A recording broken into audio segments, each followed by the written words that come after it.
안녕하세요, 정사부입니다. 폭격기 사격장이었던 화성 매양리가 지금은 아이들의 야구장인 드림파크가 되었지요. 그런데 다시 전투기가 들어올 수 있다고 하네요. 아이들의 꿈을 지켜내기 위해 여러분 저와 함께 한 목소리를 내주세요. 화성시를 지켜주세요. 청취자 여러분 안녕하신지요? 손석희가 아니라 손석희입니다. 50년 동안 폭격기 사격장이었다가 주민들의 힘겨운 싸움 끝에 아이들의 야구장이 된 곳 화성 매양리를 아십니까?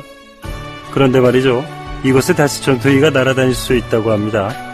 우리 아이들에게 평화를 가르치기 이전에 화약 냄새와 소음의 공포를 먼저 알게 하고 싶진 않은데요. 여러분, 저와 함께 한 목소리를 내주시기 바랍니다. 이러면 안 된다. 이건 잘못된 거다. 아이들의 꿈과 미래를 전투기 활주로로 가로막히게 할 수는 없겠죠. 화성시를 지키는데 다 함께 앞장서야 할 때입니다. 감사합니다. 아직도 홍삼만 드십니까? 홍삼만 드신 여러분 행복하십니까? 살림살이 좀 나아지셨습니까? 이제 마카 산삼을 드십시오. 마카 산삼. 잉카인들이 즐겨 먹었던 남미 페루의 산삼. 인체에 꼭 필요한 31가지 미네랄과 18종의 아미노산을 함유한 천연 종합 영양제. 세계적인 슈퍼푸드로 인정받아 전 세계가 열광하는 그것, 바로 마카입니다. 페루의 마카와 우리나라의 산삼을 하나로 만들었습니다. 마카 산삼. 이게 다가 아닙니다. 20년 경력 전문가의 자문을 받아 우리 몸에 좋은 11가지 원료까지 하나로 만든 건강 푸드, 마카 산삼. 이제 홍삼 가격으로 마카 산삼 드십시오. 와, 이거 남자한테 딱이네. 딱이야. 애미야, 나한테도 딱이구나. 엄마, 나도 마카산삼. 나도. 검색창에 마카산삼 또는 영한네이처를 검색하세요. 영한네이처 마카산삼이 답입니다. 마카 산삼을 꼭 기억하세요. 안녕하세요, 윤가피입니다. 우리나라에서 공익제보자로 보호받기 위해서는 기명 문서로 신고해야 한다는 규정이 있습니다. 다시 말해 실명으로 신고를 해야만 국민권익위원회 공익제보자로 인정받는 절차 등록이 가능해집니다. 이 경우 신분 노출의 위험이 높아 실제로도 진상규명 단계에서 신분이 노출되면서 불이익을 당한 공익제보자들이 꽤 있다고 합니다. 사실 익명제보 인정만으로도 공익제보자들의 신원이 노출되는 위험을 감소시킬 수 있습니다. 시민의 힘으로 새로운 시대를 연 지금이지만 우리 사회는 여전히 공익을 위한 활동에 큰 용기가 필요합니다. 아름다운 재단이 공익을 위한 선택이 후회로 남지 않도록 공익제보자를 지원하는 어쩌다 슈퍼맨 캠페인을 시작합니다. 투명한 사회를 위한 이 캠페인에 많은 참여 부탁드립니다.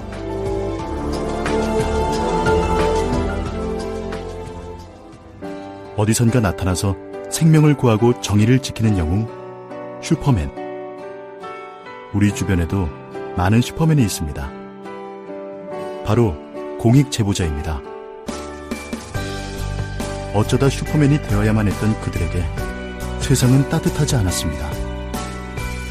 수많은 생명을 살린 2명의 간호조무사는 권고사직을 당했고, 장애인의 인권을 위해 싸운 선생님은 결국 사직했습니다. 어려움을 감내하고 있는 슈퍼맨들에게 이제 우리가 감사를 전해야 할 때입니다. 시민사회 지지 캠페인 어쩌다 슈퍼맨에 함께해주세요. 아름다운 재단.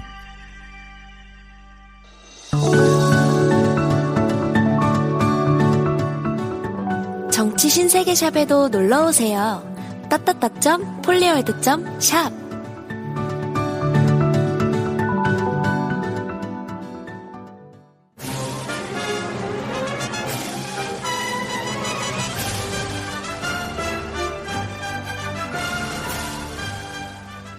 저의 신명을 바쳐 일하겠습니다. 감사합니다.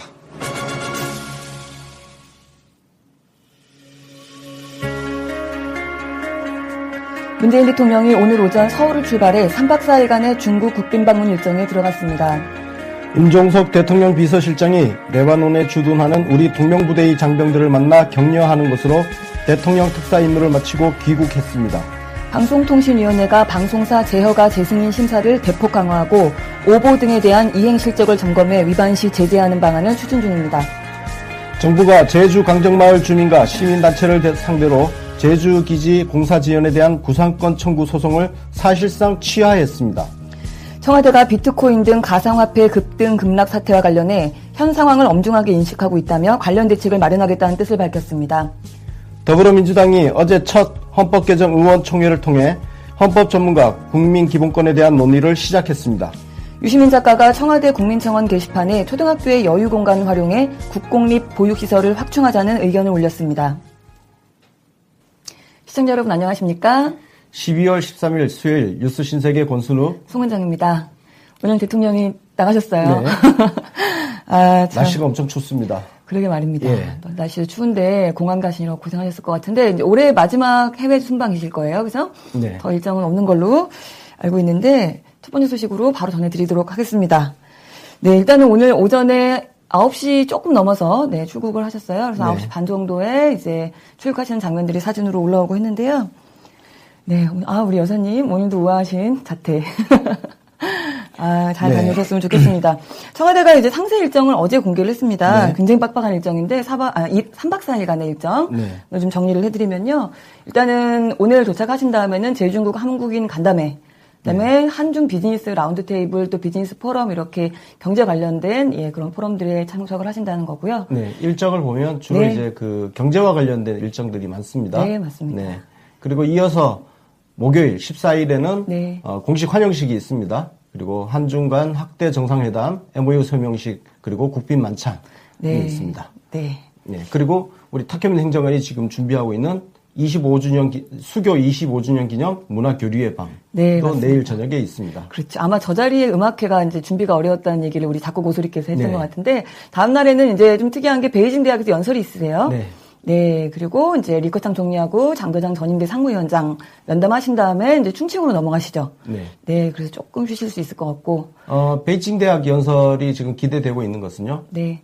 과거 노무현 대통령이 해외 순방 중에 프랑스에서 소르본 대학 연설이 있고요. 네. 그다음에 중국에서도 그 공대로 유명한 학교가 있는데 그 중국의 엘리트 산실인 무슨 공대가 있어요. 네. 또 잊어먹었어. 네. 네, 거기 연설이 있는데 그 연설문들이 굉장히 그 주옥 같은 명연설이었거든요. 굉장히 그 세계 질서와 관련해서 큰 비전을 제시하는 그런 연설들이었는데 그래서 베이징 대학 연설이 저는 굉장히 개인적으로 기대를 하고 있습니다.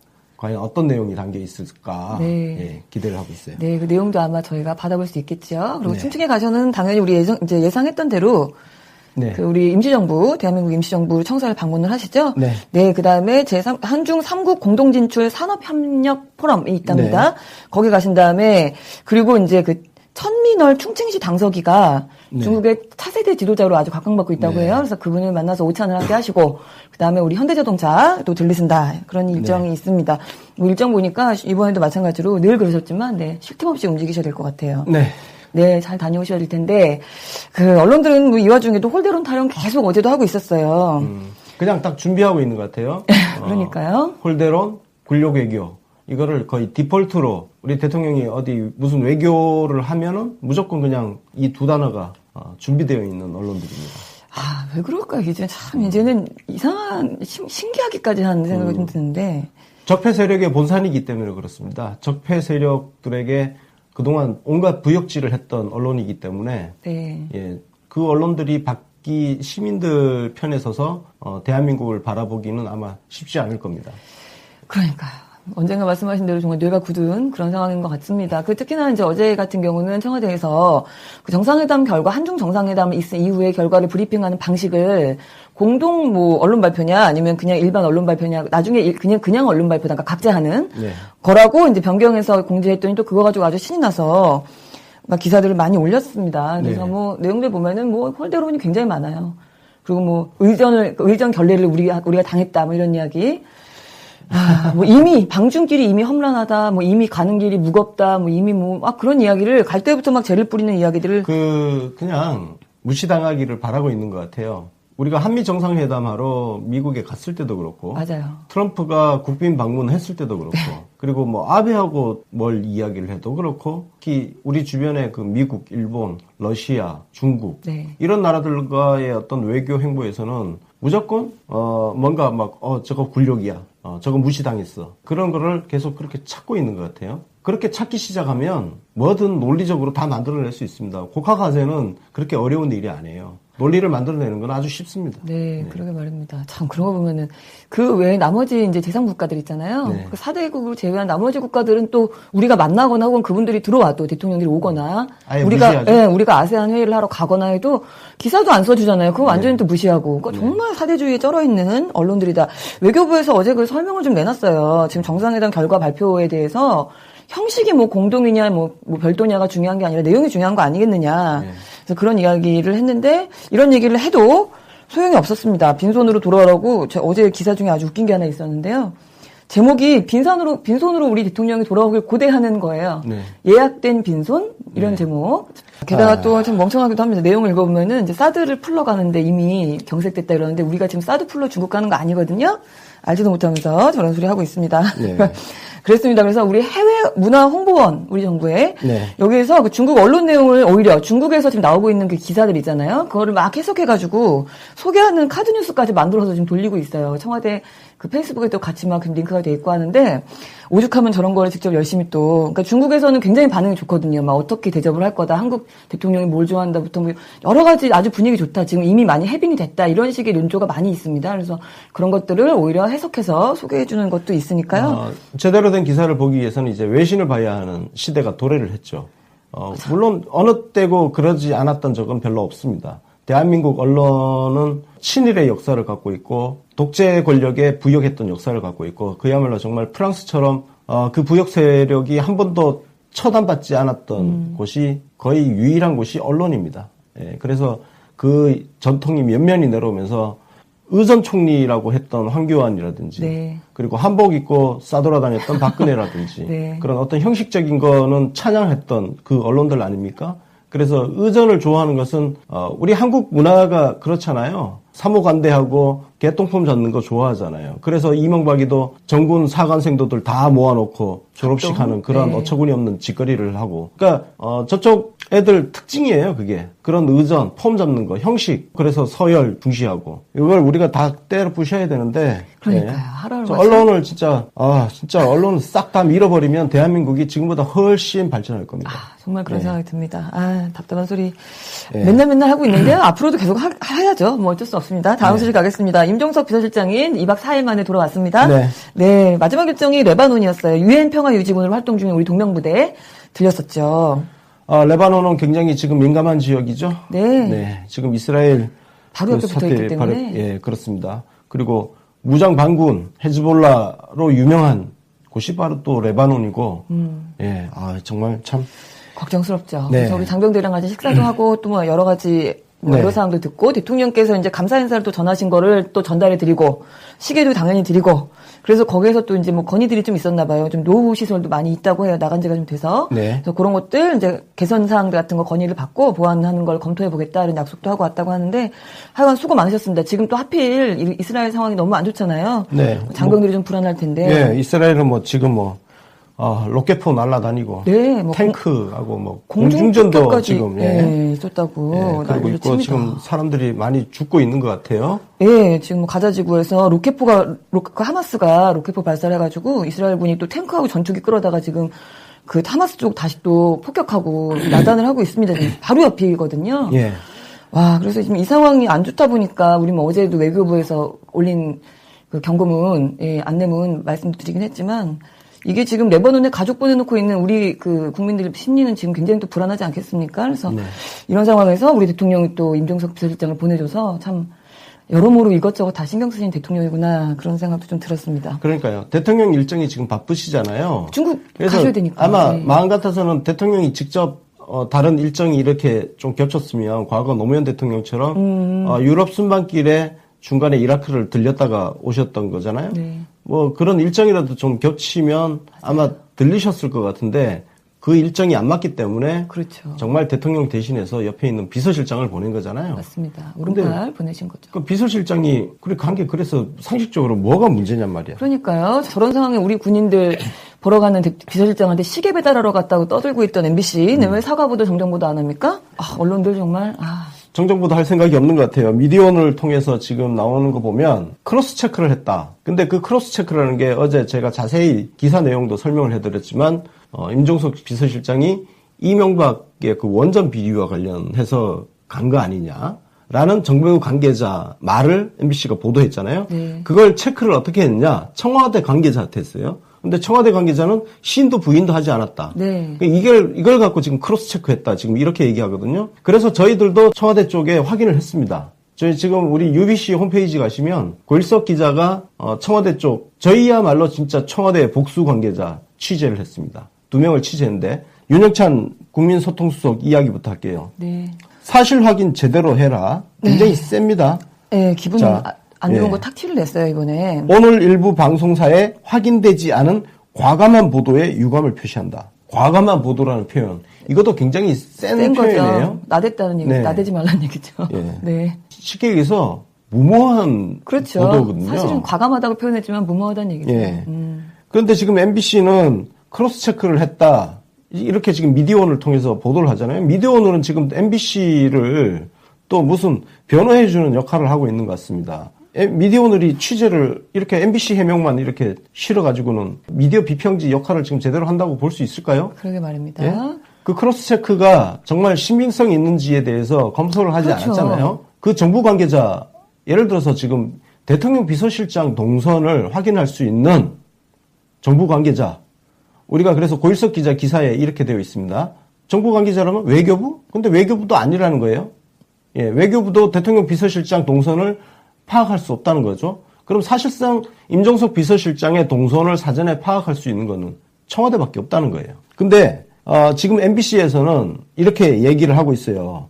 임종석 비서실장의 동선을 확인할 수 있는 관계자로부터 크로스 체크를 했다. 이렇게 지금 해명을 하고 있는데 그러니까요. 근데 청와대에서 아니라잖아요. 그게 누구예요? 그래서 제가 어제도 이명박 비리와 관련돼 있으면 청와대 민정수석실이 관여를 했을 텐데 그러면 조국 수석이라든지 백원우 민정비서관이라든지 이런 사람들이 이 사안과 관련되어 있을 것 같은데 청와대 아니라고 지금 그러고 있거든요. 그럼 도대체 누가 어디서 지금 이명박 그걸 한다는 거예요. 그럼 대통령 비서실장이 직접 이명박 원전 비리를 캐고 있다는 거예요? 이게 상식적으로 말이 됩니까? 보세요. 일단 이명박 비리와 관련돼 있으면 검찰이잖아요. 검찰은 여러분들 이제 다 보셨다시피 지금 청와대에서 이래라 저래라 지금 안 하고 있잖아요. 그럼 검찰도 아니야. 국정원? 국정원 지금 그 적폐 수사 대상이에요. 저기 개혁하느라고 정신이 하나도 없는 상황입니다. 그리고 국내 정치에 개입을 이제 안 하겠다고 선언을 해놓은 상태에서 이명박 비리를 국정원이 조사한다고? 그것도 말이 안 되죠. 그럼 도대체 정부 관계자가 어디야? 말이 안 되잖아요. 그리고 그게 제일 중요한 크로스 체크 부분. 청와대, 저희가 어제 청와대 복수 관계자, 그야말로 2명의 고위 관계자한테 확인을 했는데 아니라는 거예요. 아유, 이거 뭐야 이거. 맞습니다. 지금 첫 시작이잖아요. 최승호 체제. 어제 박광원 의원 인터뷰에서 잠깐 이야기를 나눴지만 지금 MBC도 사실상 수뇌부만 바뀌고 나머지 조직은 그대로라는 거거든요. 더군다나 이제 해직 기자들 쫙 쫓아내고 나서 그 잠실 교육 보내고 그러면서 그 빈자리를 시용 기자들을 채용을 해놨는데 이 인원수가 굉장히 많아요. 일단 최승호 사장 체제가 그 시용 기자들을 전부 지금 대기 발령을 했다는 거거든요. 그래서 보도국이 실제 취재 인력이 굉장히 몇 명 없대요. 전체 해봐야 60명 정도밖에 안 되는 상황이라고 해요. 그래서 이게 지금 체제가 안정되지 않았기 때문에 생기는 현상인 건지 의도적인 건지 이 부분도 궁금한데 일단 청와대에서는 완곡하게 저희가 확인한 바로는 청와대에서는 잘해보려고 과잉 의혹이 빚어낸 일 아닌가 이렇게 선의로 지금 해석을 하고 있는 상황입니다. 근데 우리 최승호 사장이 과거 PD 시절에 트위터에 썼던 표현대로 하면 네. 글쎄요. 이걸 선의로 과잉 의혹이 빚어낸 실수일지는 지금 MBC가 내놓고 있는 해명을 보면 그러니까요. 실수라고 보기에는 이상하죠? 뭐 문제 없다는 식으로 얘기했다니까. 그러니까. 문제 없다고 이렇게 하는 거 보면 이거는 최승호 PD 시절의 표현대로 하면 의도적으로 뭔가 개입해서 이런 오보를 만들어낸 거 아닌가? 그래서 결과적으로 적폐 세력의 정치 보복 프레임을 강화해 주는데 아주 혁혁한 기여를 하고 있는 거 아닌가? 그런 의혹을 제기를 합니다. 이거 최승호식 어법 그대로 지금 돌려주는 거예요. 그렇죠. 그분이 워낙 의혹 좋아하고 뭐 음모론 PD 스타일인데 지금 뭐 크로스체크한 내용이다 이런 이야기도 하고 최선의 확인 작업을 거쳤다. 최선의 확인 작업이라는 도대체 뭡니까? 크로스체킹도 했다. 보세요. 이런 걸 지금 어떤 머리 나쁜 사람들은 아예 언론이 뭐 그런 의혹도 제기할 수 있지. 이게 무슨 의혹 제기입니까? 예? 머리 나쁜 티 내지 말고 진짜. 나 머리 나쁜 사람 진짜 싫어요. 말귀를 못 알아먹어. 최소한의 그래도 근거는 있어야 될 거 아닙니까? 뭔가 증명할 수 있는 근거라도 있어야 의혹이 나오는 건데 그냥 막 갖다 찍어 붙였다라고 볼 수도 없어요. 미디어 오늘 그 기사 제가 이따 너무 웃겼는데 최승호 사장 취임 이후 단독 첫 보도인 만큼 사실 확인을 거듭했고, 그러니까 그 거듭했다는 게 결국은 정부 관계자 누군가한테 이명박 수사하러 갔대 이렇게 듣고 그 다음에 청와대에 연락해서 물어봤는데 대답 안 해. 그게 여러 번 사실 관계를 거듭한 거래요, 이게. 거기다가 기사 문장도 신중히 검토했다, 이렇게 얘기를 했다는데, 그 신중히 검토한 문장이 시계 배달이나 하러 갔을 리 없다, 그거예요? 정말 수준이 훌륭하십니다. 그러니까. 네? 아니, 그 문장을 보면요. 명색이 청와대 2인자가. 그러니까요. 아니, 명색이. 그러니까 자기네들이 더 높아, 지금. 청와대 비서실장보다 훨씬 높이 떠서 다 내려다보고 계시는 선민의식에 쩌는 군인들은 개돼지고 명색이 청와대 2인자가 시계를 배달하러 중동에 갔을 리 없다는 의문이 커지면서 네. 비서실장이 그러니까 뭐 MBC 시각으로는 비서실장이 무슨 시계나 배달하러 가? 이렇게 지금 바라보는 그런 시각이 있는데 그래서 우리가 설명을 친절하게 해줬잖아요. 어? 그러면은 그게 과거에 권위주의에 찌든 맞죠. 의전 높은 자리에 있다고 의전이나 받고 그런 험한 일은 하지 않고 하던 그 시대 시각으로 지금 비서실장을 바라보는. 네. 그죠? 맞습니다. 그리고 명색이라는 표현은 어떻게 씁니까? 그러니까요. 그 문장 안에 비서실장도 얕잡아보고 군인들은 그냥 더 무시하고 개무시하고 딱 그냥 들어가 있는 문장이라고 봐야 되는데 적폐청산 국면에서 중요한 뉴스라고 판단해서 첫 꼭지로 보도했는데 이렇게 또 써 있어요. 이게 그러니까 판단력이 없는가 봐요. 적폐청산을 도와주려고 자기네가 썼다는 거예요, 지금 이게. 예, 제가 보면 이런 거예요. 야, 청와대가 적폐청산 의지를 이렇게 갖고 있다는 그 증거를 이렇게 보여줬다고 생각을 하는 모양이에요. 정말 안심합니다. 청와대가 그렇게 지금 이때까지 문재인 대통령이 지속적으로 했던 말들이 있고 실제로 그동안 청와대가 보여준 게 있는데 그거 싹 무시하고 갑자기 청와대가 적폐청산에 최선봉에 섰어. 그러니까요. 그러니까 적폐청산에 최선봉이긴 합니다. 근데 그 중에서 특히 어떤 과거 정권에 부역했던 사람들, 그 사람 인적 청산에 청와대가 직접 개입하고 그러니까요. 말도 안 되는 그런 보도를 하면서 MBC는 청와대가 이렇게 강력한 의지를 갖고 있다는 것을 국민들한테 보여준다. 뭐 이런 좋은 호의를 가지고 썼을 가능성이 있습니다. 그래서 청와대에서도 MBC가 지금 뭘 열심히 해보려다가 지금 빚어낸 일이 아니냐 이렇게 선의로 해석을 하고 있는 상황인 거예요. 근데 이게 굉장히 착각이라는 거죠. 말이 안 되잖아요. 일단 말이 안 된다는 건 어제도 말씀드렸고 오늘도 설명을 드렸고 아니 참. 그래서 그런 생각을 갖고 있기 때문에 그 배현진 아나운서죠? 네. 뭐 하루아침에 날렸다고 또 시민들이 뭐 욕하기도 했잖아요. 절차성 없었다. 그거랑 지금 결국은 그게 자기가 잘했고 우리 대통령도 좀 그렇게 하길 바라는 건가? 뭐 그런 생각도 드네요. 아니면 본인이 그것 때문에 욕먹으니까 혹시 그걸 덮으려고 비슷한 내용을 썼나? 그런 생각도 들기도 하고요. 빨리 정정보도 하십시오. 청와대가 아니라잖아요. 그러니까요. 아니라는데. 아니, 청와대 공식 입이 그 윤영찬 수석 아닙니까? 청와대 공식 입이 아니라고 하잖아요. 이거를 엎을 수 있는 증거를 내놓던가. 왜 공식적인, 아니, 우리나라는 이게 진짜 문제예요. 공식적인 입을 통해서 이게 하나의 정부의 이야기가 나와야 되는 건데. 맞아요. 공식 입이 이야기하는 거를 믿지를 않고 자기들 따로 들었어. 그러니까. 아니, 그 사람이 정부에 무슨 책임을 가진 사람이라고. 그러니까 청와대 고위 관계자는 아무 말 안 했잖아. 그 사람은 아무 책임이 없어. 그럼 그 정부 관계자가 누군지 밝히세요, 그러면. 이게 대단한 무슨 비리를 파헤쳐서 내부 고발한 게 아니잖아요. 그 사람은 불이익 받을 게 없어. 다만 불이익 받아야 될 게 있다면 이불을 함부로 놀린 죄야. 100% 제가 확신하는데요. 그 정부 관계자라는 놈이 어디 찌라시 보고 대충 읊은 거예요. 내가 100% 장담할 수 있습니다. 이거 기자 생활 해본 사람들 다, 그죠? 저랑 비슷한 생각 할 거예요. 기자들 다. 왜냐면은 이게 정말 대단한 특종이라면 이 기사로 지금 전 언론이 도배가 돼야 돼요. 그렇지 않습니까? 대통령 비서실장이 직접 나서서 이명박 전 대통령의 원전 비리를 캐러 갔다고 하는데 이 엄청난 뉴스를 왜 다른 언론에서는 안 받았어요. 대대적으로 쓰지를 않습니까? 보통 이런 대단한 특종이 나오면 모든 언론이 따라 쓰잖아요. 근데 왜 다 아무도 안 쓸까? MBC 기사에 허점이 많기 때문에 그런 거예요. 정정보도 하세요. 그러게 네. 말입니다. 그 미디어 오늘에서 할 마지막으로 때까지 조질 거야. 그러니까요. 근데 마무리를 어떻게 했냐면 아직 청와대에서 정식으로 그 정정보도 신청을 하지 않았다. 그러니까 윤영찬 공산党쪽이 정정보도 해라 말로만 했지 서류를 뭐 접수한 게 없다. 이런 또 쉴드를 쳐줬더라고요. 미디어 오늘 기사 마지막에 그렇게 해서 맺어졌어요. 아, 진짜. 그러니까 이제 법적으로 걸어서 때려 잡으라는 건가요? 그때까지 버티겠다 그런 얘기인가요?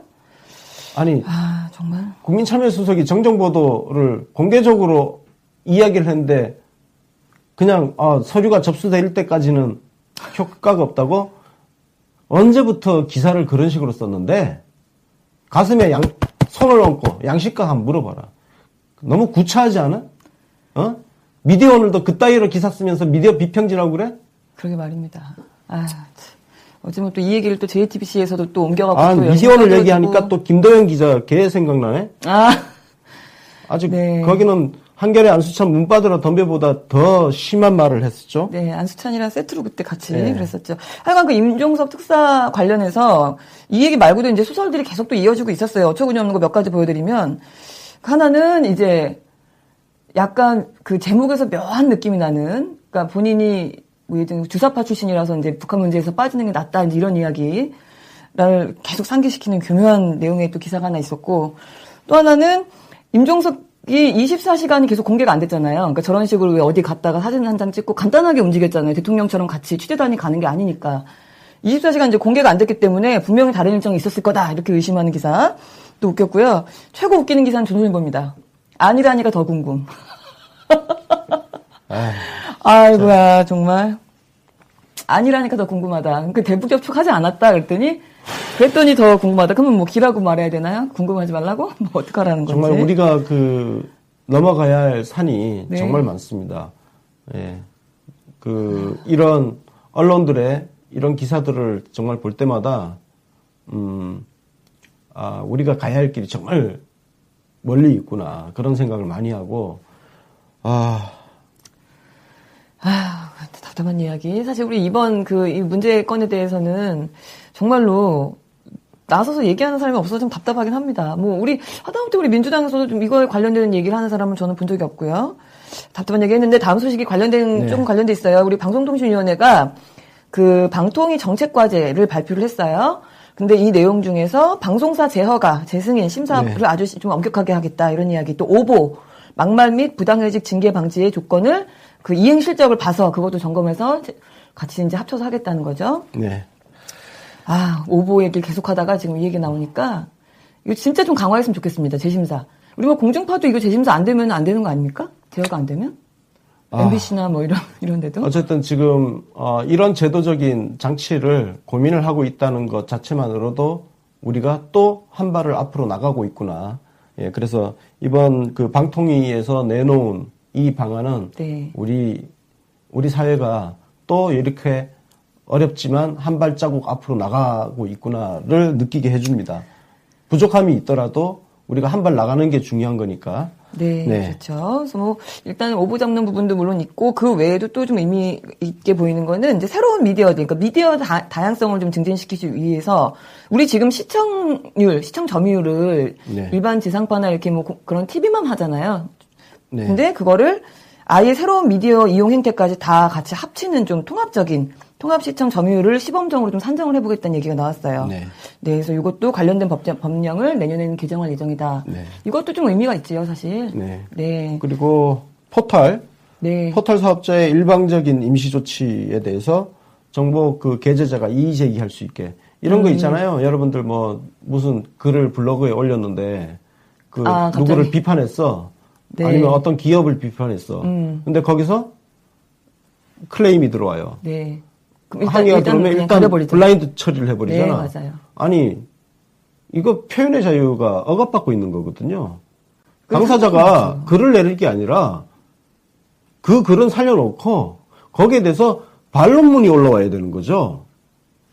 그게 정상적인 맞지요.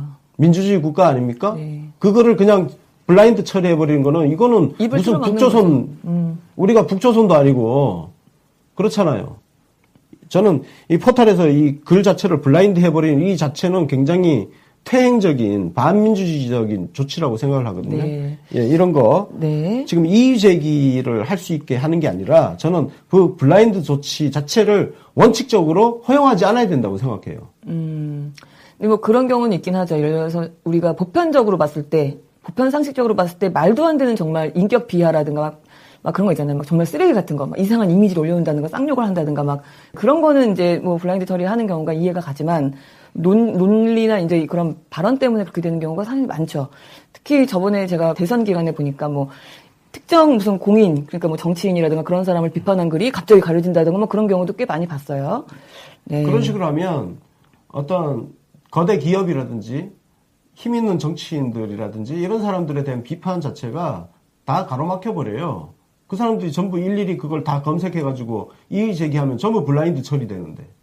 그건 사실상 시민들의 입을 막는 거거든요. 그리고 그게 정말 필요한 거는 예를 들어서 일베 같은 거. 그러니까 그런 거. 있으면 이런 거는 사이트 자체를 폐쇄시켜버려야죠. 소란에 폐쇄하듯이. 그런 게 지속 반복적으로 폐륜적인 것들이 방치가 되고 있다 그러면 사이트를 폐쇄시켜버려야지. 네, 맞습니다. 뭐 그런 이야기들도 있었고. 그리고 이제 인터넷 방송 사업자 등 뭐 음란물 유통 사실 인지되는 경우에는 삭제 접속 차단을 의무화하는 걸로 뭐 이런 이야기도 나오고 여러 가지 이야기 나왔습니다. 지상파 그 중간 광고 있잖아요. 지상파인 중간 광고가 지금 없지요. 근데 그거를 이제 개선을 조금 방안을 추진해봐야겠다. 근데 이게 이제 이호성 방통위원장의 말로는 그거를 지금 꼭 하겠다는 게 아니라 확실히 하겠다는 게 아니라 그냥 이런 상황의 변화를 지금 고려해볼 시점이 아닌가 해서 논의를 해보겠다. 저는 개인적으로 그냥 허용해줘도 된다고 생각합니다. 사실 예. 그 중간에 광고를 하든 말든 그거 다 방송 사업자 자유에 맡겨놓고 결국은 채널권은 시청자가 갖고 있잖아요. 네. 보다가 그런 중간 광고 많은 거 짜증나면 그 채널 안 보면 되는 거고. 예. 그렇죠. 근데 대신에 그 세금으로 뭐 보전비 주고 하는 것들이 있잖아요. 우리 시청료 내고 그런 것도 주지 말아야죠. 똑같이 그냥 그 광고로 먹고 살라고 하든가 뭐 그래야 되지 않을까? 그래서 이제 KBS 같은 경우만 지금 시청료가 있기 때문에 중간 광고가 없잖아요. 광고가 아예 없잖아요. KBS 1은. 1만요. 예. 네. KBS 1은 시청료가 들어가기 때문에. 근데 시청료가 들어가지 않는 곳은 그냥 자기들 멋대로 그냥 하라고 하는 게 저는 맞다고 생각합니다. 예. 네, 그래서 그런 거에 대한 이야기를 좀 나눠보겠다라는 얘기가 나왔습니다. 이렇게 해서 지금 방통위에서도 어쨌든 지금 언론 문제들, 특히 방송 언론 관련해갖고 시정을 좀 해보려고 노력을 하고 있다라는 소식이 있었고요. 다음 소식으로는 정부가 제주기지 구상권 청구 소송과 관련해서 그 구상권 청구 소송을 사실상 처리했어요. 네. 이게 원래 법원에서 조정안을 내놨었죠. 네네. 예, 이게 걸려있는 액수가 34억 정도인데, 법원에서 조정안을 내놨고 그 조정안을 수용하는 걸로. 근데 이 수용하면 이 사실상 소치화하는 효과하고 동일하다고 합니다. 예. 이 제주 해군기지 이거 강정마을 정말 오래된 10년 됐죠, 이제. 제가 2009년도에 2009년 10월에 제주도 갔을 때도 그때도 이 정말 상처가 느껴졌었거든요. 예. 상처가 느껴졌었는데 빨리 그 마을이 아물었으면 좋겠고요. 그리고 한편으로 그야말로 수구자파들 정말 가서 마을을 쑥대밭 만드는데 일조를 했습니다. 이건 단순히 뭐 국방부 당시 이명박 정권한테만 책임을 묻는 것에 저는 반대하는 입장을 갖고 있어요. 예, 그리고 실제로 그 마을 주민들을 둘로 쪼개는 데 있어서 수구좌파도 큰 역할을 했다는 거. 저는 이 지점은 짚고 넘어가고 싶고. 네, 맞습니다. 그 행태가 과거 참여정부 때 부안 방패장 건설 그 당시에도 벌어졌던 일이고 앞으로 이런 일들이 또 벌어질 수 있다는 거. 그래서 제가 수구좌파를 자꾸 말씀드리는 이유는 굉장히 자신들은 선이고 나머지는 전부 악 이런 식의 선악 이분법적 구도로 접근을 해서 네. 구럼비 바위의 눈물이라는 이런 감성팔이 해가면서 짜증나는 기억이 또 새록새록 나네요. 우리 오늘 이상하게 방송이 좀 쳐져요. 그죠? 시작부터 지금 언론 얘기만 계속해서 뒤로 갈수록 점점 지금 다운이 되고 있는데 우리 일단은 권 기자님 마이크를 좀 다시 찰까요? 지금 기자님 아까 마이크를 탁 친 다음에 소리가 안 들린다 이런 얘기가 있어요? 네. 마이크 작게 들린다. 없는데. 예. 네. 제가 목소리를 크게 내주시기 바랄게요. 알겠습니다. 네. 너무 쳐지시니까 목소리가 안 들린다 그러시는 것 같아요. 네. 언론 이야기를 하니까. 네. 사실 그래요. 힘이 빠져가지고. 힘이 빠져요. 왜냐면, 진짜, 언론 문제를 이렇게 제기하는 데가. 없어요. 없어요. 그러니까 더 짜증나죠. 저희만 매일 하루도 안 빠지고 거의 절반 분량을 계속 원룸 미디어 비평자라는 미디어 오늘도 사실상 한경호하고 같은 스탠스 잡고 가버리니까 거기도 미디어 비평을 사실상 거의 안 해요. 친해졌나 봐요. 무지 그냥 조중동 깔 때만 등장하고. 그러니까 갑자기 좀 사실 제가 조금 아까 언론 얘기하다가 그 외로움 같은 걸 좀 느꼈어요. 고립감 같은 거. 아무도 언론 얘기를 안 하니까. 그래서 힘이 좀 빠졌었는데. 우리 시민들이 이제 사실 우리 문재인 지지자들이 언론 얘기를 제일 많이 하고 있지 않습니까? 근데 그거는 우리 권 기자님 뿐이 아니라 모든 사람들이 단지 지금 눈에 띄는 어떤 빅스피커가 없다 뿐이지 숫자로 치면 저희가 훨씬 많습니다. 네. 그러니까 외로워하실 필요가 없습니다. 네.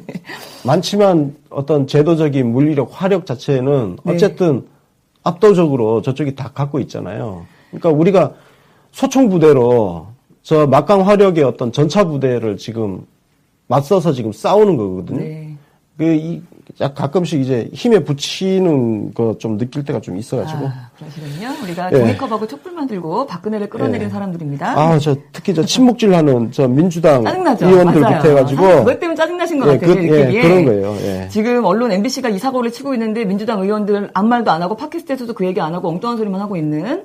네, 짜증이 나죠. 저도 짜증이 납니다. 네. 그렇지만 일단 우리가 계속 얘기하는 자체가 중요하다라는 생각이 들고요. 어쨌든 이 내용에 대해서 민주당에서도 환영 논평을 냈고요. 이런 논평은 또 잘 냅니다. 냈고 근데 이 관련 기사에 계속 비판적 댓글이 좀 있었어요. 그러니까 왜 이거를 구상권을 왜 철회해 주냐? 세금 아깝게 34억 원 받아내라. 이게 무슨 얘기냐면 불법 시위에 대해서 어설픈 관용은 안 된다. 이런 식의 이제 논리들의 댓글이 많았는데 지금 말씀하신 수구 좌파에 대한 잘못들을 지금 지적하는 의미예요, 사실은. 좀 공감이 가는 사실 댓글이기도 했습니다. 그러나 세금 아깝다 이런 논리는 그건 아니죠. 말이 안 되는 게 그런 식으로 돈으로 환산하기 시작하면 환산 안 할 게 이 세상에 존재하지 않아요. 그죠? 그리고 정부가 계획한 대로 모든 게 착착착착 가지 않으면 이런 식으로 가면 정부가 계획한 것에 뭔가 일정 지연을 누군가가 시킨다. 이의를 제기하고 그 자체도 전부 손해 발생하는 거잖아요. 이거는 굉장히 폭력적인 논리이고 맞습니다. 이 논리가 사실은 이명박 정부 때부터 시작된 거예요. 이명박 정부에서 이런 어떤 정부에 저항하는 시민들을 옥죄기 위해서 처음 등장한 게 바로 이런 소송 제기하는 거였어요. 맞습니다. 그 이전까지는 어떤 이런 집회, 시위와 관련해서 손해배상 소송 제기하는 경우가 없었습니다. 이게 2008년 광우병 촛불 집회 때부터 시민들을 탄압하기 위한 수단으로 들여온 게 손해배상 청구 소송하는 거였어요.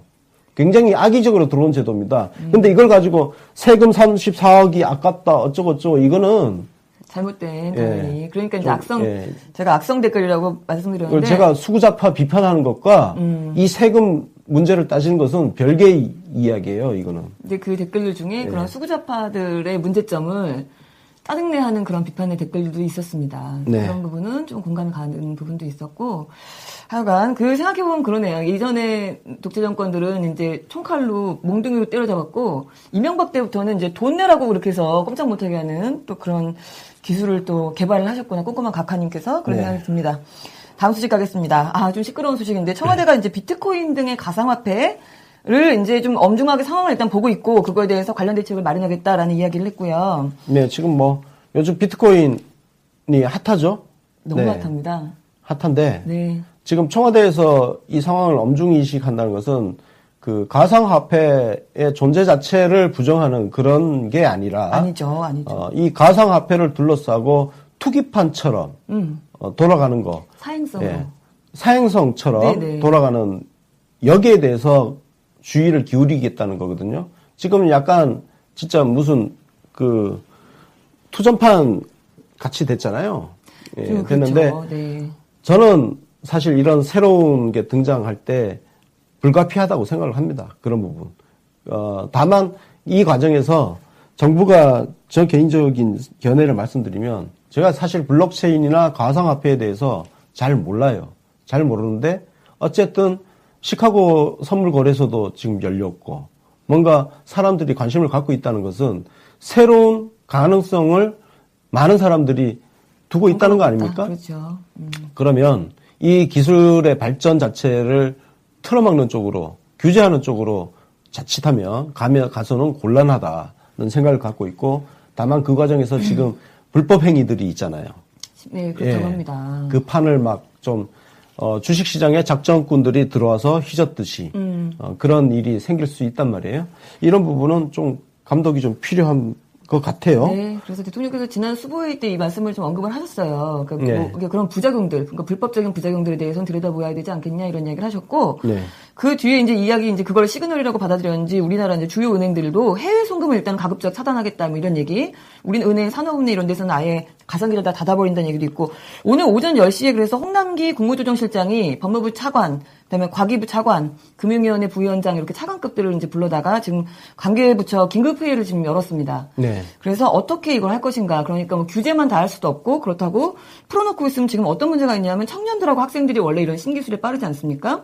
그 수익을 좀 한꺼번에 한 판에 돈 이제 얻고 싶어서 손을 많이 댄대요. 그래서 이게 주로 어떤 데 우리나라에서 사용되는 게 실제로 이 비트코인 가지고 지금 돈을 받는 데는 거의 없잖아요.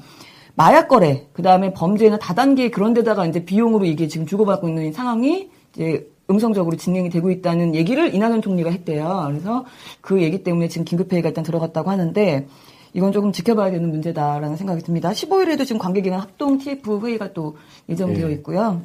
최근에 이 비트코인 관련해 가지고는 네. 그 고등학생들이 지금 화제에 떠오르고 있습니다.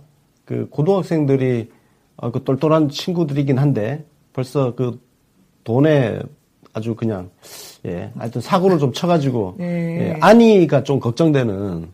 왜냐면 사람들을 상대로 약간 사기친 게 있더라고요. 근데 지금 비트코인이 하나가 되게 비싸요 지금. 그 엄청 올랐다고 그러던데요. 네. 이게 전 세계에 이제 한정돼 있죠. 네네. 2,100만 개. 네. 한정되어 있어가지고 가격이 굉장히 올랐는데 어떤 고등학생들이 조금 이제 사고를 친 모양이에요.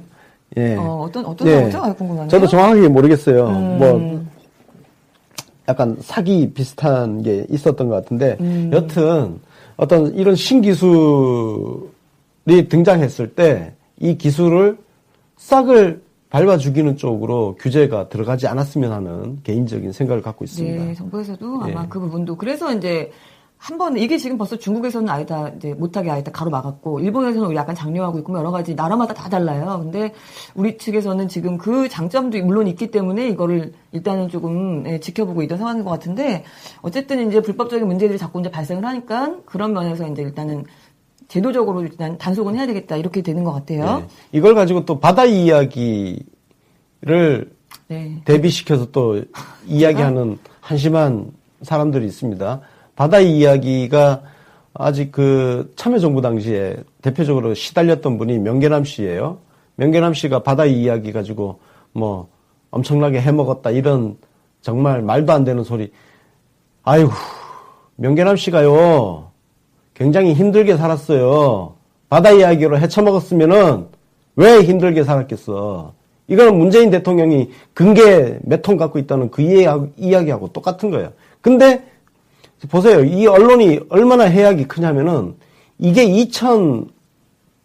2005년도인가? 4년도 정도에 있었던 일이에요. 그때 이야기가 아직도 사실처럼 떠돌아다니고 있잖아요. 그러니까요. 누구 하나 제대로 바로 안 잡잖아요, 지금. 그러니까 얼마나 언론이 지금 중요한 겁니까? 시민들이 그래 달라붙어서 그렇게 싸운다고 이게 다 바로 잡혀지는 게 아니거든요.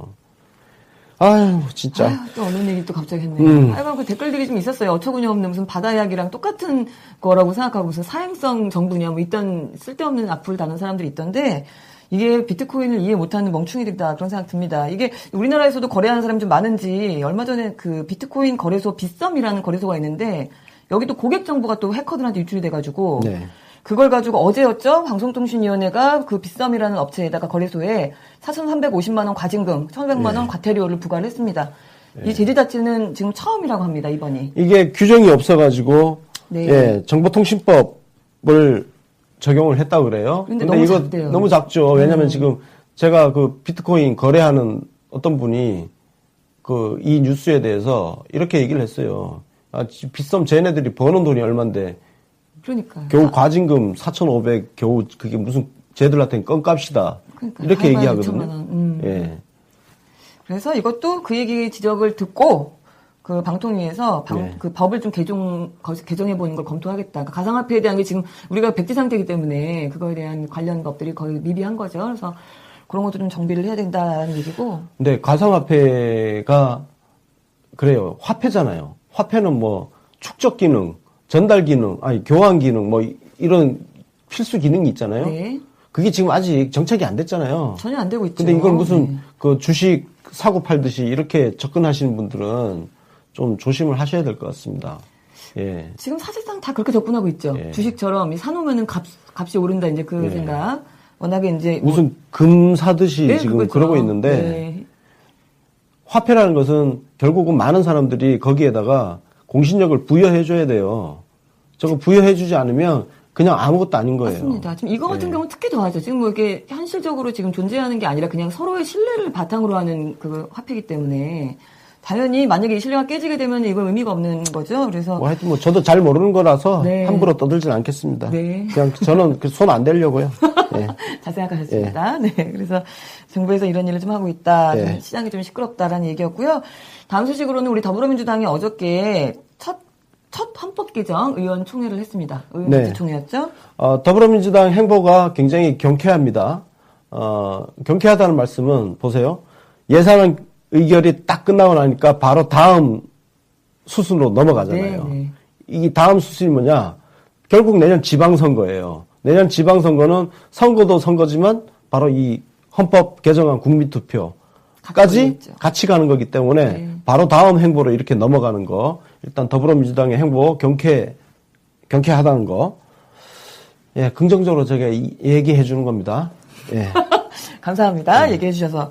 그래서 일단 어제 시작으로 해서 2주 동안 총 4차례에 걸쳐서 논의를 마친다고 하는데 일단 어제는 그 우리 헌법 전문 그다음에 기본권 그거에 대한 이야기를 했어요. 네. 네, 그리고 그 이후에는 뭐 14일은 뭐 지방분권 경제재정, 19일은 정당하고 선거제도, 21일은 정부 형태 권력구조라고 얘기를 하는데 우리가 또 관심 있는 게 권력구조 아닙니까? 이거에 대한 논의는 또 개별적으로 발제자를 선정을 해서 토론을 하려고 한대요. 그래서 대통령제는 최인호 의원이 발제하고 내각제는 이종걸 의원, 분권형 대통령제는 김종민 의원으로 나눠서 토론을 하겠다. 이 토론 라이브 생방송 안 되나요? 네. 그러게. 이제 보고 싶네요. 우리가 여력이 힘이 좀 그게 되면 하면 좋은데 네, 그러니까. 저희가 아직 그런 라이브 방송을 할 수 있는 처지는 못 돼가지고 안타깝습니다. 팩트TV가 할 가능성이 있겠네요. 네. 예. 팩트TV? 그렇군요. 팩트TV 내가 광고를 너무 많이 해주는 것 같아. 그래요? 예, 가끔 삑사리 많이 내던데. 네. 약간 수구좌파 지향성이 조금 있어가지고 팩트TV 그것만 조금 떨어뜨리면 더 잘 될 수 있을 텐데. 사실은요, 지금 우리 소위 말하는 그런, 대한 매체들 있잖아요. 그런 매체들이 정확하게 지금 우리 문재인 지지자층이랑 결이 딱 맞는 매체는 없습니다. 우리 뉴비 씨밖에 없어요. 예, 그래서 팩트TV 그 정도만 해줘도 네, 감사하다. 이런 말씀. 그러니까 우리밖에 없으니까 우리 하는 일에 대해서 어쩌고 저쩌고 헛소리 좀 하지 말라고. 뭐 말들이 많아. 뭐라고요? 뭐라고 말들이 많아요? 우리 너무 뭐 극렬 문파 극렬하다? 뭐 네. 어쩌고 저쩌고. 아니 수많은 이 대한민국 안에 수만 개의 매체 중에 이거 하나 있는 게 그렇게 눈꼴 시렵냐? 그 극렬이라는 단어를 뜻을 잘 몰라서 그러죠. 그분들은 뭐 데모하고 뭐 집회한다 그러면 일단은 뭐 강목 들고 다니는 분들이고 우리는 만나서 노는 춤추고 노는 사람들인데 어느 쪽이 더 강렬한가? 네, 강렬한가 그 생각이 드네요. 하여간 이런 얘기를 했는데 어제 나왔던 이야기 중에서는 일단 헌법 전문에 5.18 정신 그다음에 네. 뭐 우리 또 부마항제 네, 이런 이제 민주화 운동에 대한 그것을 헌법 전문에 포함하는 것에 대해서 공감대를 이뤘다. 뭐 네, 우리가 그리고 기대했던. 이제 우리 11월 그 작년 촛불혁명도 넣었으면 좋을 것 같고요. 네, 근데 그거를 촛불혁명은 자유한국당에서 지금 반대한대요. 아직 역사적 평가가 끝나지 않았다는 이유로 반대하고 있다고 합니다. 아유, 그래. 자유한국당은 뭐 네. 이해는 됩니다. 네. 자, 제가 뭐 계속 하시죠. 네. 예. 계속 할까요? 예, 뒤에 거 제가 당겨올 뻔해가지고. 네, 수도 그리고 이제 우리 수도 있잖아요, 수도. 네. 우리 서울 수도. 네. 수도에 대한 사항을 또 명시하는 거. 우리 그 쟁점이 네. 있었죠. 우리 세종시로 네. 넘어가면서 그거에 대한 이야기를 좀 나눴다. 네, 요거는 한번 이야기해볼 만 하긴 합니다. 네. 사실 그 수도를 헌법에 네. 우리는 규정을 안 하고 있잖아요. 네. 그래가지고 노무현 대통령이 행정수도 이전을 할 때 네. 그 망할 놈의 관습헌법 이론이 관습헌법? 나오면서 네. 조선 경국대전 이래로 서울이 수도였기 때문에 서울이 수도다 이런 황당한 네. 궤변이 완전히 기변이죠. 예? 이게 21세기 헌법재판소에서 등장했던 일이 기억이 나는데 네, 맞습니다. 그래서 이거를 헌법에다가 수도를 명시하는 나라도 많거든요. 예. 뭐 국기에 관한 규정이라든지 새롭게 우리가 정비하면서 수도에 관한 조항도 넣을 수도 있습니다. 맞습니다. 요건 한번 토의해볼 만한 주제이긴 네, 해요. 이거에 네. 대한 쟁점이 있었는데 이제 우리 민주당 측에서는 이 문제는 이제 우리 국회의원들 민주당에서 얘기할 거라기보단 아예 법률적으로 위임을 해서 상의를 한번 해보는 게 어떻겠냐 뭐 이런 이야기도 있었다는 얘기고 뭐 기본권에 대한 아주 다양한 이야기들 어제 많이 했습니다. 좋습니다. 네. 안정권, 네. 아동, 노인, 장애인 권리 강화, 정보 기본권 신설, 언론 출판의 자유, 집회 결사를 분리해서 표현의 자유로 확대 개편하는 것도 있고. 그러니까 언론 출판에서 하고 집회 결사를 분리해서. 그다음에 정정보도 청구권을 헌법에다 신설한다는 거. 이게 눈에 확 들어오더라고요. 아, 저도요. 이게 헌법적 권리로 된다면 거기에 걸맞게 법률에서 좀 더 정말 국민들이 정정보도 청구라든지 이런 것들을 원활하게 활용할 수 있고 언론사들이 지금 얼마나 지금 대한민국 언론은 무책임의 극단이에요. 예, 극치예요. 그래서 언론들이 더 이상 무책임하게 함부로 기사를 써갈기지 못하도록 맞습니다. 예, 그런 헌법 권리를 강화하는 거 정말 너무 필요합니다. 반갑더라고요, 어제 이거 보면서. 예. 네. 뭐 이런 권리가 눈에 여러 가지, 들어오고. 네, 많이 있었습니다. 그다음에 네. 국민 발언권 신설 문제가 있어요. 국민 발언권이라는 것은 지금 우리가 청원 제도가 있잖아요. 네. 쉽게 얘기해서 국민이 어떤 법률 개정에 대해서 의견을 제시하는 겁니다. 예. 그러니까 이게 우리는 그 법률 개정이라든지 입법이라든지 이런 것은 국회의원을 통해서 하잖아요. 그렇죠. 그래서 우리가 간접민주주의, 대의민주주의라고 하는데 네. 국민이 직접 법안 제출을 한다든지 개정안을 낼 수 있게 된다면 이건 직접 민주주의 요소인 거죠. 요소가 조금 그래서, 포함되는 거죠. 그렇다고 해서 다 되는 건 아니니까. 그렇죠. 당연히. 예. 어쨌든 이 권리가 들어온다 그러면 직접 민주주의 요소가 들어오는 거예요. 되고 안 되고 뭐 국회의원도 자기 법률안 낸다고 다 되는 게 아니니까. 그래서 예. 국민 발언권 아주 좋은 얘기도. 네. 그래서 직접 민주주의 강화하는 방향으로 좀 섬세한 논의가 필요하겠다 이런 이야기도 있었다고 하고요. 그리고 이제 기본권에 대한 그 주체를 지금 이제 국민이라고 적혀 있잖아요, 헌법에. 예. 근데 그거를 사람으로 네. 확대하겠다라는 이야기. 이게 사실은 지금 이번 헌법 개정안에서 가장 큰 이슈가 네, 될 맞습니다. 겁니다. 왜냐하면은 이렇게 이게 만약에 사람으로 바뀌게 되면 쉽게 얘기해서 우리 대한민국 국적이 없는 그렇죠. 대한민국에 거주하고 있는 사람들이 우리 헌법상 권리를 같이 누리는 그런 이야기거든요. 그래서 이 부분은 아마 격렬한 논쟁이 아마 벌어질 가능성이 네. 큽니다. 근데 큰 흐름은 국민에서 사람으로 가야 된다는 큰 흐름이 있습니다. 미국 같은 경우도 그렇죠. 미국에서 태어나면 불법 체류자의 아이라 하더라도 그렇죠. 기본적인 생존권부터 해서 교육받을 권리라든지 이런 기본권이 다 것들을 보장되죠. 기본권을 보장을 네, 해주잖아요. 맞습니다. 유럽도 마찬가지고. 그래서 미국 가서 개를 날려고 다들. 그래서 또 유럽 같은 경우도 난민이 그렇게 유럽으로 몰려오는 이유가 그렇죠. 바로 그런 것 때문 아니겠습니까? 그래 그 부작용이 있겠지만 궁극적으로 우리나라도 국민이 아니라 사람을 기본권의 주체로 하는 방향으로 가는 게 맞지 않을까? 저 개인적으로 그렇게 생각을 하고 있습니다. 네, 저도 개인적으로 한참 전부터 그렇게 생각하고 있습니다. 그래서 지금 민주당에서는 그렇게 하는데, 그러니까 확대해 나간다는데 뜻을 모았다고 해요. 이제 의견은 이제 일치가 됐다는 거고, 또 이제 근로라는 표현도 노동으로 바꾸는 얘기, 이것도 이견이 없었다, 뭐 이런 이야기입니다. 다른 건 다 뭐 마음에 듭니다. 우리 권력구조 개편만 4년 중임제로 대통령제로 해주시면 참 감사하겠다, 이런 말씀 드리겠고요. 아까 우리 헌법전문에 촛불정신 넣는 거 반대하는 우리 자유로운당 있잖아요. 네. 얘기를 잠깐 해야 될 것 같아요. 오늘의 팝콘 뉴스입니다. 지금 여야로 넘어간 공이 있잖아요. 최경환 체포동의안. 이거에 대해서 별로 뭐 반대를 안 한대요. 네, 여당야당 쪽에서. 최경환이 이제 살 수 있는 길은 제2의 2인제가 되는 길밖에 없어 보입니다. 제2의 2인제는 가스통으로 유명하죠. 예. 그 논산 지역구 사무실에 짱 박혀가지고 거기에 가스통 세워놓고 가스로 너무 웃겨요. 여기 그 체포영장 집행하러 들어오면 불 붙인다, 가스통에 이렇게. 불 붙인다 하고 대치했던 그 2인제처럼 그렇게 하지 않는 이상 최경환은 지금 체포가 되어서 가야 할 운명인 것 같습니다. 어쩔 수 없죠. 우리 본회의 끝나면 뭐 사실 그때까지 되든 안 되든. 오늘 홍준표가 지금 뭐 일본 간다고 갔거든요. 예, 우리 대통령께서 중국 가셨는데 홍준표는 오늘 일본 갔어요. 가면서 기자들하고 뭐 이렇게 주고받은 그거를 보니까 최경환 체포동의안은 처리가 될 것 같습니다. 자유당에서는 아마 불참. 표결은 안 하고 대신에 그게 이제 합의는 해주는 거죠. 우리가 본회의를 지금 22일 본회의밖에 없는데 23일 날 마감이기 때문에 곤란하니까 23일 날은 또 크리스마스 전이라서 또 의원들이 다 모이기가 어렵다고 해요. 그래서 20일 날 본회의를 한 번 더 열자. 그래서 그날 이걸 발의를 하고 22일 날 표결을 하자. 지금 그렇게 얘기가 나온 건데 그러면 20날 그 본회의를 한 번 더 하려면 홍준표 쪽에서 자유당 쪽에서 이거 합의를 해줘야 되는 거잖아요. 근데 그건 해주겠다는 거고. 해줄 것 같습니다. 갖고, 표결을 안 들어올 것 같아요. 근데 해줘야 해주는 거예요. 제 새끼들은 믿을 수가 없는 애들이라가지고. 해야 하는 거지. 자유당뿐이 아니라요. 국민의당도 사실 우리 이번에 보니까 다 합의해서 사인까지 해주고서는 들어가고 반대표 찍고 있는 사람들이잖아요. 또 국민의당도. 그래서 믿을 수 있는 야당은 없다. 그리고 홍준표 일본 왜 갔는지 지금 궁금하신 것 같은데요. 또 핵 이야기 하러 갔어요. 핵 이야기. 일본이랑 핵을 그래서 이야기해요? 한미일 자유주의 삼국이 핵동맹 어쩌고저쩌고 헛소리 하러 간 것 같아요. 아, 일본한테 핵 얘기를 하러 갔다고 정신이 아주 없네요. 그런 것 같아요. 하여튼 대북 문제 자기들이 자기들이 해결해 보겠답시고. 아, 참. 열심히 해. 그래봐야 야당이야.